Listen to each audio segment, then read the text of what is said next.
Hello అందరికీ. నేనైతే కొబ్బరి పచ్చడి చేశాననమాట. కొబ్బరి పచ్చడి ఎవరికి ఇష్టం ఉండదు చెప్పండి.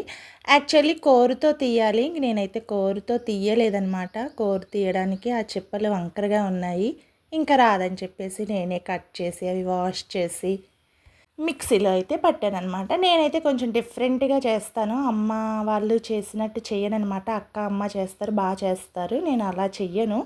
ఇంకా నాకొచ్చిన స్టైల్‌లో చేసేసాననమాట. ఎందుకంటే మా పిల్లలు తినరు. వాళ్ళకి చెప్తాను. కోకోనట్ మీద చాలా అవగాహన తీసుకొచ్చాను.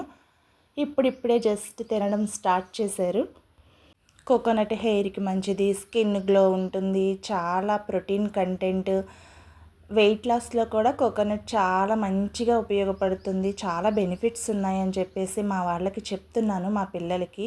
నా చిన్నప్పుడైతే కోకోనట్ అసలు కొబ్బరి చెక్క కనపడితే చాలు ముక్కలు కోసేసుకుని, షుగర్ ఏసుకుని తినేస్తూ ఉండేవాళ్ళం. ఇప్పుడు అసలు పిల్లలు తింటున్నారా? అసలు మనమే పెట్టట్లేదు పిల్లలకి. దగ్గొచ్చేస్తదని, అదొచ్చేస్తదని చెప్పేసి మనమే పెట్టట్లేదు. అసలు దేవుడి దగ్గరికి కొట్టిన కొబ్బరి చిప్పలైతే అట్లనే ఉంటున్నాయి. జస్ట్ ఓన్లీ చట్నీ చేస్తున్నాం, లేకపోతే కర్రీస్‌లోనో ఫ్రై చేయడానికి యూజ్ చేస్తున్నాం కోకోనట్.